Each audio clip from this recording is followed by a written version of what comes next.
तो यदि आपका भाव शुद्ध है तो वो शुद्ध भाव बीच में विराजमान है। गुरु और शिष्य के बीच में भाव ही तो है, भाव का ही तो संबंध है। तो गुरु के द्वारा किया हुआ अहित, वो बीच में भाव उसको हित स्वरूप करके उसको मिल जाएगा और अहित वापस उसके पास चला जाएगा। समझ में आई बात? बीच में जो बैठा हुआ है वो ऐसे कर देगा। शिष्य के पास जो अहित रूपी भाव जा रहा था गुरु का, वो तो वापस उनके पास चला जाएगा और वहां से वो सुंदर मृदु बना करके शिष्य को प्रदान कर देगा, क्योंकि बीच में एक अव्यक्त तत्व विराजमान है भाव, उसी से सब काम बनते हैं। भाव ही सब कुछ करता है। तो जहां गुरु बनावे तो इसके बाद तनिक भी संशय न करे। वो कह दे आग में कूद जाओ तो एक बार कूद जाओ तो आग तुम्हारे लिए चंदन हो जाएगी, चंदन हो जाएगी। वो बिल्कुल उसमें कहीं गर्मी नहीं लगेगी। उनके कथन में कोई ना कोई रहस्य होगा। जब तक हम गुरु पर संशय करते, गुरु की वाणी पर संशय करते, तब तक ये मार्ग की तो बात जाने दो, वो संसार के क्लेशों से छुटकारा नहीं पा पाएगा। इसलिए जहां गुरुदेव बनाओ बस पूर्ण उसमें समर्पण हो जाओ और उनकी बात को ऐसे पालन करो जैसे मानो भगवान के मुख से बात निकली हुई है, तो बस सब बात बन जाएगी। गुरु के वचन ही शास्त्रों का सार है। ठाकुर जी जो आपकी सेवा में श्री जी विराजमान है, ये साक्षात तत्व विराजमान है। ऐसी भावना करके बस इनकी सेवा में लगे रहो, प्रेम रस प्राप्त होता है। देखो 5 भाव हैं, एक है शांत भाव, फिर है दास्य भाव, फिर है सख्य भाव, फिर है वात्सल्य भाव, फिर है कांता भाव। शांत भाव उसे कहते हैं जब हमने जान लिया कि सब जगह एक ही तत्व विराजमान है, वो शांत हो गया। अब उसके अंदर में कोई आकांक्षा है, न सोचते न कांक्षति, ब्रह्मभूता प्रसन्नात्मा न सोचते न कांक्षति, समा सर्वेषु भूतेषु मद भक्तिं लभा। वो उस लाभ को प्राप्त हो गया और वो शांत बैठा। राम कृष्ण शिव जितने भी स्वरूप सब में एक तत्व देकर शांत बैठा हुआ, इसे शांत भाव कहते हैं। ये नींव है जिस उपासना में हम लगे हैं, उस उपासना की नींव है। जब तक शांत नहीं होगा, शांत भाव नहीं आएगा, तब तक प्रेम भाव का प्रादुर्भाव नहीं होता। इस शांत भाव के बाद फिर दास्य भाव प्रकट होता है।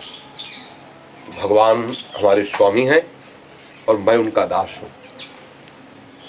इस भाव में अपने सुख की आकांक्षा रहती है कि हमारी रक्षा करें, स्वामी हमारी रक्षा करें, और भय रहता है, स्वामी से भय रहता है, हर समय दास डरता रहता है। इसमें प्रेम गौड़ हो जाता है।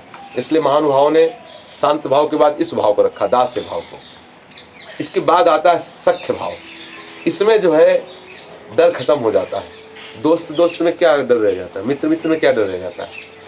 जैसे ब्रज के ग्वाल बाल सखा रहे ठाकुर जी के, तो अगर ठाकुर जी एक थाप उनके मारते तो 2 थाप मारते थे उनके। कहते थे कन्हैया तेरे पास 2-4 लाख गईं ज्यादा होंगी तो इससे क्या हुआ, है तो तू मेरा यार, तू हारा तो मुझे बैठा कांधे पे, और जब मैं हारा था तू मेरे कांधे पे बैठ। भगवान के कांधे पर बैठते, भगवान के साथ वही बर्ताव करते जो एक मित्र करता। बिल्कुल नहीं डरते कि भगवान है।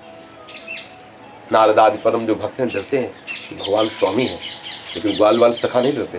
प्रेम है उनको, बराबर का प्रेम है, बराबर का प्रेम। ऐसा कहीं देखा नहीं गया।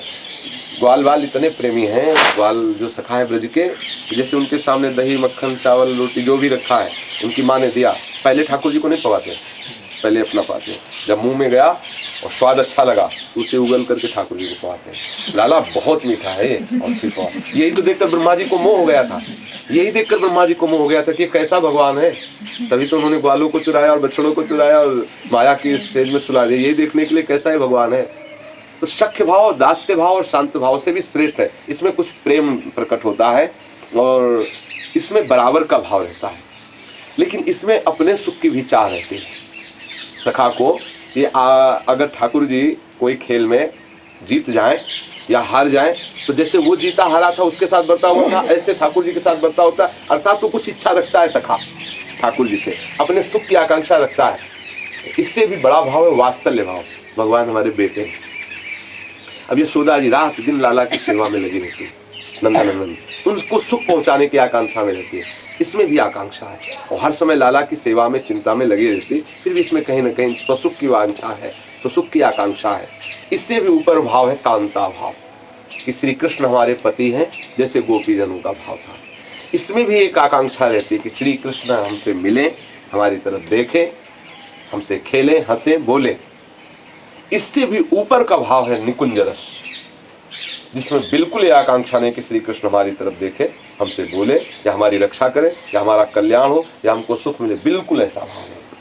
निकुंज रस जो है उसमें ये भाव कि मेरे द्वारा प्रिया प्रीतम को सुख पहुंचे, मैं 8 पहर उनकी सेवा में लगी रहूं और उनको सुख पहुंचाती रहूं। इसमें तत्सुख का, निष्काम का चरम सीमा का भाव प्रकट होता है निकुंज रस में। जिस उपासना में आप लोग दीक्षित हैं, ये चरम सीमा की उपासना है कि लाडली लाल वन विहार कर रहे हैं और सखिया पुष्प बरसाती हुई उनके साथ साथ चल रहे हैं। वो उनके सुख में सुखी हैं। गोपी चाहती श्री कृष्ण मेरी तरफ देखे, लेकिन सखी नहीं चाहती। सखी चाहती श्री कृष्ण और किशोरी जो आपस में खेलते रहे और सुख से विराजमान रहे और हम उनको सुख पहुंचाती रहे। ये चरम सीमा की उपासना सुख की है, महाप्रेम रस में सुख में है। जिस रूप को देख करके लाल जो विचकित हो जाते हैं, उस रूप को सखियां सजाती है अपने हाथ से, श्री जी का श्रृंगार करती है, श्री जी को सुख पहुंचाती है। अब इस रस की बातें तभी समझ में आ सकती है जब इस रस में प्रवेश हो। इसमें प्रवेश होने के लिए खूब नाम जप करें और अपने आचार्यों की वाणी के अनुसार अपने जीवन को बनावे। 84 जी का पाठ करें, 42 लीला का पाठ करें, सेवक वाणी का पाठ करें और नाम का निरंतर का अभ्यास बनावे। हम चिंतन से ही फंसे हैं, चिंतन से ही हम मुक्त हो जाएंगे। निरंतर नाम जपने का अभ्यास करें। कोई भी कार्य नाम को रोकता थोड़ी है। अगर हमने ये मान लिया कि हम 4 घंटे का एक कार्य करने के बाद फिर नाम जप करेंगे, तो फिर आप पूर्ण भगत नहीं बन सकते। पूर्ण भक्ति तभी आएगी जब उस कार्य में भी आप नाम का अभ्यास कर लें।